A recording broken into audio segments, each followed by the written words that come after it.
Bab 92. Setelah berkemas, saat tinggi matahari mencapai seperempat, Rejang dengan Raja Wali Putrinya terbang di atas luasnya lautan yang membiru. Sepertinya dia memiliki masalah dengan Dewi Ye, kata Cecilia sembari terus memandang putranya yang semakin menjauh. Franklin pun tersenyum. Mendengar itu lalu dia menjawab, "Aku ayahnya, juga begitu. Jika dia juga merasakan apa yang pernah aku rasakan, itu tidaklah aneh." Mendengar jawaban suaminya, Cecilia tertawa lalu duduk di sisi suaminya bersembari berkata, "Engkau berhasil melewatinya, entah dengannya." Franklin pun tertawa, lalu menjawab, "Dia akan berhasil. Tebakanku dalam beberapa hari ini, Dewi Ye akan menyusulnya ke sini." Cecilia pun tertawa sembari berkata, "Engkau benar, karena engkau ayahnya." Begitulah Franklin dan istrinya yang terlihat awet muda, walau usianya sudah cukup tinggi. Sementara, jauh di Asia Tenggara, Dewi Ye berpamitan dengan ayah dan ibunya, serta semua orang untuk kembali mencari suaminya. Setelah terbang 2 hari, Dewi Ye bersama Raja Wali Emasnya memasuki kota Kinzo yang menjadi ibu kota kerajaan Song Selatan. Para penduduk yang sudah bermukim lama di kota itu tidak aneh melihat burung Raja Wali besar yang datang ke kota mereka. Namun tidak bagi para pendatang baru atau pelancong, melihat Raja Wali Emas itu tentu membuat mereka takjub. Saat Raja Wali mendarat di depan gerbang tembok kota, maka semua orang menjadi lebih takjub. Lagi kala melihat Dewi Ye yang tinggi semampai dengan tubuh berisi melangkah menuju gerbang tembok. Para penjaga berteriak, "Cepat buka pintu. Nyonya Li datang." Semua orang yang mendengar teriakan itu dapat mengenal siapa Dewi Ye itu. Seorang wanita menantu keluarga Li. Setelah berada di dalam kota, Dewi mempercepat langkahnya, tidak memperdulikan sapaan semua orang. Dia berlari menuju rumah ibunya. Rianti yang sudah mendengar kedatangan putrinya sudah berdiri di depan pintu sembari tersenyum. Melihat ibunya, lari Dewi semakin cepat, bagai terbang lalu jatuh dalam pelukan ibunya. "Aku rindu padamu, ibu," bisik Dewi Ye dari lubuk hatinya. Memang lebih merindukan Rianti ibu angkatnya dibanding Sabaria ibu kandungnya. Mungkin sedari kecil tangan dan kasih sayang Rianti lah yang membuat Dewi Ye tumbuh. Setelah puas memeluk putrinya, Rianti mengajaknya langsung ke istana bertemu dengan Tania Lu. Di istana, Tania Lu yang menjadi ibu suri mewakili putranya memimpin rapat yang dihentikan ketika melihat Rianti menggandeng Dewi Ye masuk. Semua petinggi meninggalkan ruangan besar itu. Yang tersisa hanya Tania Lu, guru negara dan Randu. Dan tentunya Richard Ye. Setelah saling memberi hormat, Dewi Ye duduk di sisi Tania. "Apakah benar engkau yang menjadi nenek Dewi tangan pedang dan menguasai daerah barat, bahkan sekarang dijuluki sebagai Datuk nomor 1? Tanya Tania. Dewi Ye tidak dapat menyembunyikan hal begini di hadapan orang-orang yang dia hormati itu. Dia mengangguk sebagai jawaban dari pertanyaan Tania. Melihat itu Tania tersenyum, lalu dia pun berkata, "Kami tidak menyangka itu engkau. Jika saat di puncak Gunung Wutai adikku tidak muncul, mungkin kami tidak akan pernah tahu." Mendengar kata adik, maka Dewi Ye melihat ke sekeliling, namun tidak menemukan Rejang suaminya. "Dia tidak berada di sini. Bukankah saat meninggalkan puncak Gunung Wutai engkau bersamanya?" tanya Rianti. Dewi Ye menunduk. Melihat itu Tania memberi tanda pada semua lelaki untuk keluar, hanya dia dan Rianti saja yang masih berada di ruangan itu. "Nah, semua sudah keluar. Engkau bisa menceritakan semuanya," pinta Tania. Namun, saat itu terdengar suara ribut di depan pintu. Lala berdiri dengan tangan di pinggang sembari berkata, "Aku ingin masuk. Jika aku dihukum oleh Ibu Suri, maka aku siap menerimanya." Tania pun tersenyum lalu berkata, "Biarkan dia masuk." Mendengar kata-kata itu, penjaga mempersilahkan Lala untuk masuk. Ketika tiba, dia berdiri dengan tangan di pinggang lalu berkata pada Dewi Ye, "Mana kakak rejangku?" Dewi Ye semakin menunduk mendengar kata-kata Lala sih. "Engkau duduklah dahulu dan dengarkan apa yang akan disampaikan kakak Dewimu," pinta Rianti. Lala tetap berdiri lalu berkata, "Bibi, engkau tahu dia ingin membunuh kakak rejangku dan sudah beberapa hari aku di sini tidak mendengar berita kakak. Apakah telah terjadi sesuatu padanya?" Sambil mengatakan itu, Lala menjatuhkan dirinya lalu menangis. Mendengar kata-kata Lala, Tania dan Rianti pun terkejut. Rianti melepas pelukannya pada Dewi Ye, lalu menatap putrinya itu. Dewi Ye mengangkat wajahnya lalu berkata, "Maafkan aku, Ibu." Mendengar itu, Tania berdiri. Begitu juga Rianti. Mereka berdua berpikir telah terjadi sesuatu terhadap Rejang. Dewi Ye mengetahui hal ini, dia lalu cepat berkata, kami berpisah setelah tiba di kaki gunung Butai, dan aku tidak tahu di mana dia sekarang berada. Dan ia menghembuskan napasnya yang tadi sempat terhenti, sedangkan Rianti mengelus dadanya. Engkau ceritakanlah apa masalah kalian, pinta Rianti. Lala ingin berkata namun kembali diam saat melihat Tania mengangkat tangannya. Dewi Ye menceritakan semuanya. Lala dan Ibu Sabaria berkata benar. Aku yang terlalu cepat percaya. Dewi mengakhiri ceritanya. Setelah itu dia kembali menunduk. Rianti pun tersenyum lalu berkata, sejak kalian berdua pergi ke Pulau Putih, suamimu tidak pernah meninggalkan tempat itu. Hingga beberapa hari yang lalu dia datang ke sini atas perintah ibunya. Dewi Ye mengangkat wajahnya yang penuh dengan air mata itu. Adik tidak akan pernah melakukan hal-hal terkutuk seperti itu. Kasihan dia, pasti dipitnah orang. Tambah Tania. Dewi Ye bangkit lalu berkata, aku akan mencarinya dan meminta maaf padanya. Kami berdua akan mencari siapa yang telah memfitnah dirinya. Aku tidak akan kembali ke sini hingga aku bisa membawanya kembali. Itu sumpahku, teriak Dewi Ye penuh emosi. Dia yang merasa bersalah menahan emosinya membuat seluruh tubuhnya bergetar hebat. Melihat ini Rianti memegang tangannya lalu berkata, engkau tenanglah. Biarlah hari ini engkau beristirahat dahulu, besok baru engkau berangkat mencarinya. Ibumu benar, sekarang pulanglah dan beristirahatlah. Aku akan memerintahkan orang-orang kita untuk mencari siapa yang telah memfitnah dirinya. Perintah Tania. Dewi Ye mengangguk mengikuti perintah Tania.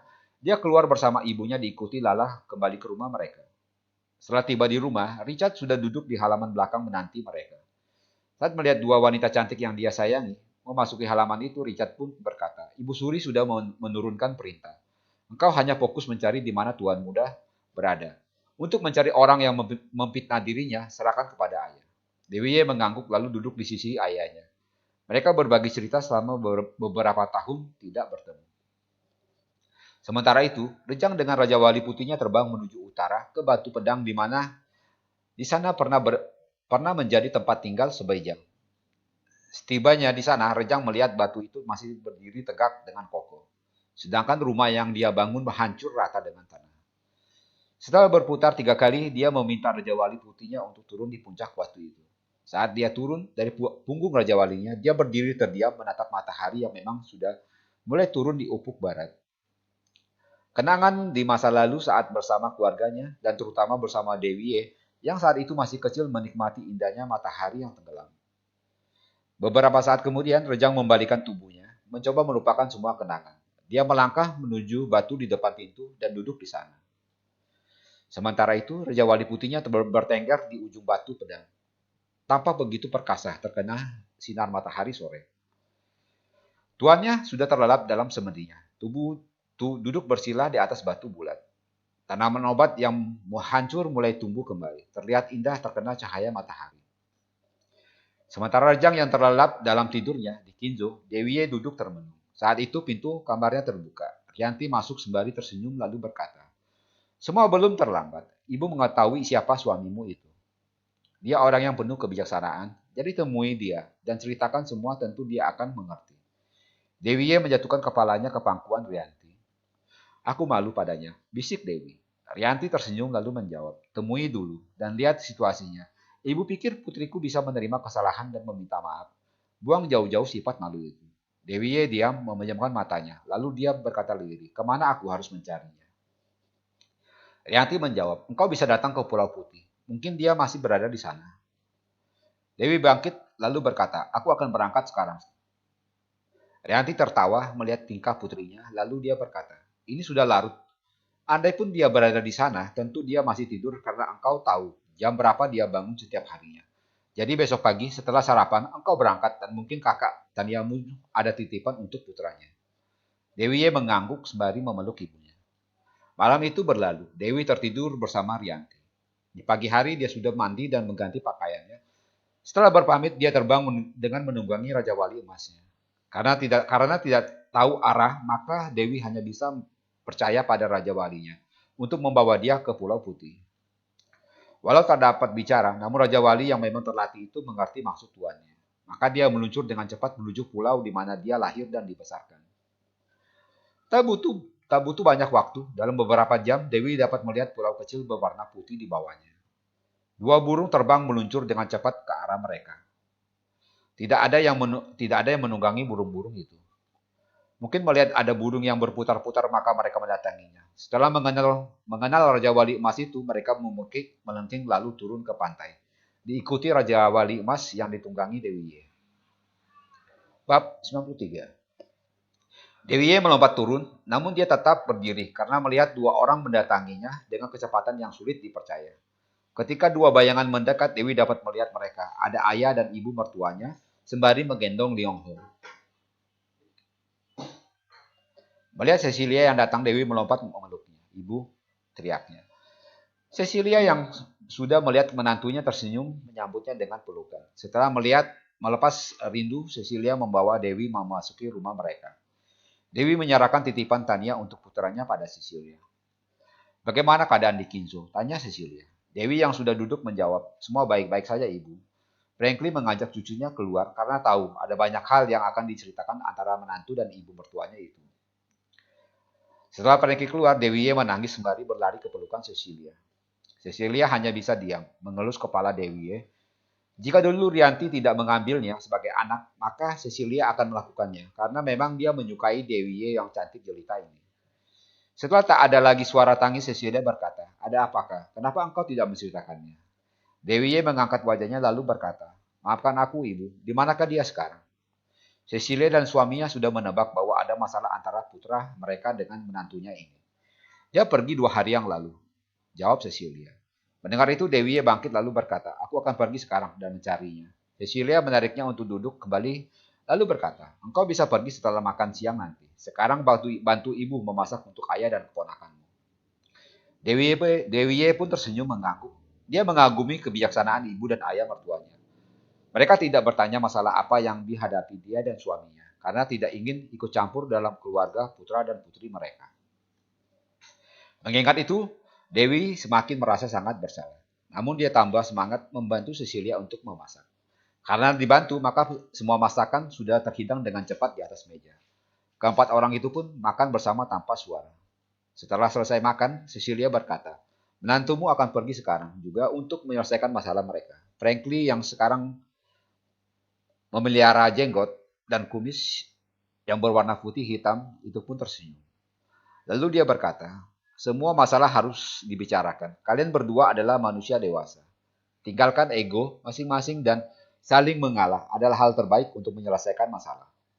Dewi mengangguk. Liang Ho pun berkata, paman dan bibi memang serasi. Aku akan mencari istri yang secantik bibi dan sekuat paman. Sampaikan salamku untuk paman bahwa aku rindu. Franklin pun tertawa sembari mengelus kepala cucunya. Dia berkata, 3 tahun terakhir, pamanmu berada di sini. Baru 2 hari yang lalu dia pergi. Bagaimana engkau bisa merasa rindu? Liang Ho mengangkat wajahnya lalu menjawab, justru selama 3 tahun selalu berdua itu yang membuat aku rindu, kakek.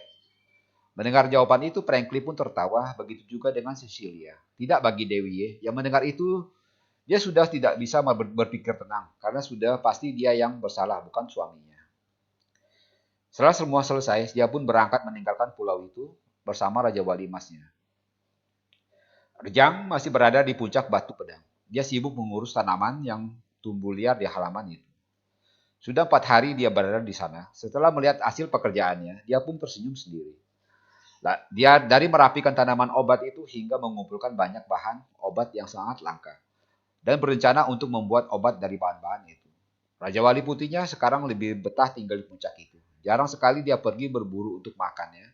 Karena berada di puncak itu hanya menunggu sementara banyak hewan gunung yang akan datang meminum air dari danau kecil di kaki batu pedang. Rajang pun merasa tentram tinggal di puncak itu. Namun dia sudah berencana untuk ke Himalaya, melihat kediamannya di puncak tertinggi di Himalaya. 5 hari setelahnya, dengan menunggangi Raja Wali Putihnya, dia terbang ke barat menuju Tibet.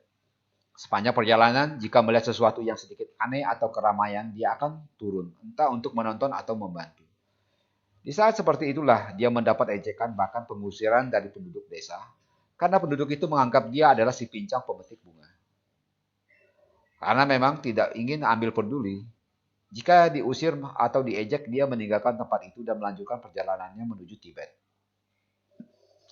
Ketika tiba di atas kota Tibet, Dia melihat bagaimana Lama menangani bencana dengan sangat baik. Kota itu sudah terlihat pulih karena bangunan sudah banyak berdiri. Setelah melewati kota itu, dia tiba di pegunungan yang terlihat putih dari kejauhan. Dia mengarahkan burungnya untuk terbang ke tempat tinggalnya di puncak tertinggi. Ketika tiba di tempat tinggalnya, dia melihat seperti tidak pernah terjadi apapun di sana. Karena memang puncak itu terlalu tinggi, bahkan pohon pun sulit untuk tumbuh di sana. Dia pun memasuki gua tempat tinggalnya. Duduk di tempat tidur reot miliknya, dia pun tertidur karena memang terlalu lelah. Sementara itu, istrinya mendatangi Tianjin, mencari dirinya. Maafkan kami tidak melihat tuan muda datang ke sini, jawab para tetua keluarga Li. Walau kecewa, Dewi Ye tetap bersemangat mencari. Hingga berbulan-bulan berlalu dia tidak menemukan jejak suaminya. Hingga dia tiba di tempat tinggalnya di barat. Dia merubah kembali penampilannya menjadi nenek-nenek tua yang dijuluki Dewi Tangan Pedang. Kedatangan Dewi disambut bawahannya dengan sukacita karena sudah hampir setahun Dewi tidak kembali. Sebarkan perintahku, cari informasi tentang seseorang yang mengendarai Raja Wali Putih. Perintahnya kepada semua bawahannya. Setelah itu dia memasuki kamarnya untuk beristirahat. Semua bawahannya melaksanakan perintahnya dengan menyebarkan perintah itu ke semua orang di barat. Berbulan-bulan belum ada informasi yang tepat karena informasi yang masuk hanya sepotong-sepotong dari timur hingga utara dan terakhir di Tibet. Dewi Ye yang menerima laporan itu memilah informasi. Dia ingat bahwa Rejang memiliki tempat tinggal di salah satu puncak tertinggi di pegunungan itu. Mengingat itu, Dewi Ye yakin bahwa suaminya pasti ke sana. Jarak Tibet dengan tempat tinggalnya tidaklah jauh. Dia mengumpulkan semua bawahannya yang terdiri dari wanita muda. Aku ingin pergi ke Tibet untuk menyelidikinya. Kalian semua ikut aku ke sana. Perintah Dewi Ye. Tentu para wanita muda itu pun senang karena memang sudah lama mereka tidak meninggalkan kediaman Dewi Ye itu. Dewi kembali berkata, bersiaplah, besok pagi kita berangkat ke Tibet. Para wanita muda itu bergegas mempersiapkan semuanya, dari mengemas pakaian hingga kereta kuda. Di keesokan harinya, rombongan tidak kurang dari 25 orang meninggalkan kediaman Dewi Ye dengan menggunakan beberapa kereta kuda. Raja Wali Emas miliknya terbang di atas mengiringi rombongan itu. Beberapa hari kemudian mereka memasuki kota Yushu.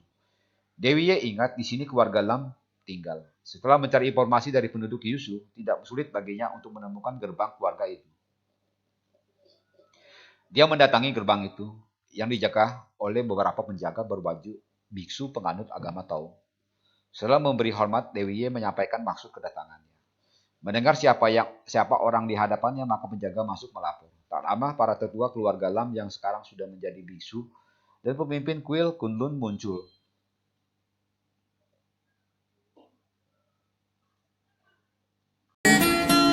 Jangan lupa ya, subscribe dan komennya. See you!